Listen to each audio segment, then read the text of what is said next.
এখন যারা বাংলাদেশ ক্রিকেট টিমকে নিয়ে যারা অনেক হতাশা আছেন তাদের জন্য আজকে এই ভিডিওটা। সো ভিডিওটা একদম টানাটানি করবেন না, তা না হলে বুঝতে পারবেন না ভিডিওটা কিসের জন্য করা হইতেছে। ঠিক আছে, তো আসল মূল পয়েন্টে আসি। কত যে বাংলাদেশ আমেরিকার সাথে হারতেছে, টানা 2 ম্যাচ হারছে, এটা নিয়ে অনেক সমালোচনা হইতেছে। কে রে ভাই, এত সমালোচনা করে কি আছে? তারা খেলা শিখতে গেছে, তাদের শিকার অনেক কিছু আছে। কারণ টি-20 বিশ্বকাপ, আমাদের মূল টার্গেট হলো টি-20 বিশ্বকাপ। ঠিক আছে, এগুলো হলো টেস্ট কত আছে, এগুলো আমরা টেস্ট করতেছি। এখানে হার জিত নিয়ে কোনো প্রশ্ন নাই, আমরা শিখবো। আমাদের শিক্ষার অনেক কিছু আছে, কোথায় আছে না, শিক্ষার কোনো বয়স নেই, মার খাওয়ার উপর ওষুধ নেই, আমরা সেই শিক্ষা নিতেছি। ঠিক আছে, তো এখানে আমাদের নিয়ে সমালোচনা করার কিছু নেই, আমরা জিতবো, অবশ্যই আমরা জিতবো, আমরা কাপ আনবো। প্লেনে করে প্লেন কাপ, আর সেই কাপের নাম থাকবো ফাইনাল কাপ। তাই বলতেছি বাংলাদেশকে নিয়ে সমালোচনা করার কিচ্ছু নাই, তারা জিতবে, অবশ্যই জিতবে, আমাদেরকে হতাশ করবে না, এরকম আশা আমি বহুত দূরে দেখতেছি। তো আশা আজ পর্যন্ত পূরণ করতে পারেনি। আরে আমার বাংলাদেশ কি আমার আশা পূরণ করবো, বাংলাদেশ টিম কি আমার আশা পূরণ করবো, যেখানে আমার গার্লফ্রেন্ড আমার আশা পূরণ করতে পারে নাই, আর সেখানে বাংলাদেশ ক্রিকেট টিম হতাশজনক। এখন মালে আসি, আমাদের Liton Kumar Das and Somu Sarkar, golden duck Somu Sarkar, congratulation, তুমি গোল্ডেন ডাক দিছো, তোমার জন্য শুভকামনা রইলো। তুমি আরো একটা গোল্ডেন ডাক দাও, তোমার জন্য আসলে অনেক দৌড় হইলো, মন থেকে দৌড় হইলো, তোমার প্রতি ভালোবাসা আরো বেড়ে গেল। কারণ এক বলে কেউ আউট করতে পারে না এত সহজে, তো তুমি হয়ে গেছো।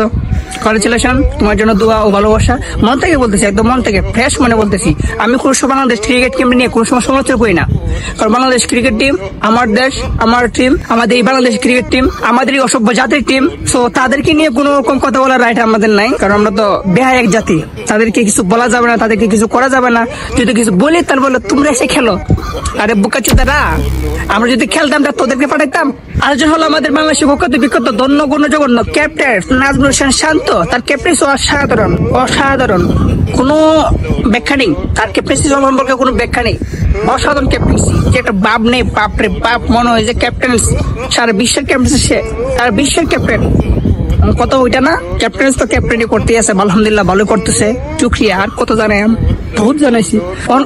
আচ্ছা মালে আসি, তার যে ব্যাটিং স্টাইল, বাপরে বাপ অসাধারণ। বিরাট কোহলি চান্সে নাই, আমাদের নাজমুল হোসেন শান্তর কাছে চান্স নাই, কোনো চান্স নাই। তো এবারের বিশ্বকাপের মধ্যে প্রথম 50 আসবে নাজমুল হোসেন শান্তর ব্যাট থেকে, এই প্রত্যাশাটা আমি করি।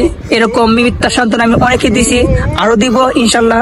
সবাই আমার প্রতি আস্থা রাখবেন যে আমি আপনাদেরকে এরকম ভাবে মিথ্যা শান্তন দিতে পারি যে আমাদের বাংলাদেশ ক্রিকেট টিম ভালো কিছু করবে, আমাদের বাংলাদেশ ক্রিকেট টিম এবারে ওয়ার্ল্ড কাপ জিতবে, আমাদের বাংলাদেশ ক্রিকেট টিম এবারে টি-20 ওয়ার্ল্ড কাপ জিতবে, অবশ্যই আমরা কাপ জিতবো। আর আমরা এই স্লোগান দিব, জয় বাংলা বাংলা, জয় বঙ্গবন্ধু, কিছু না, বাংলাদেশ ক্রিকেট টিম মায়ের দোয়া ক্রিকেট টিম। এখন আর বাঘের মতো গর্জন আসে না, এবার শুধু বলতে ইচ্ছা করে ম্যাও।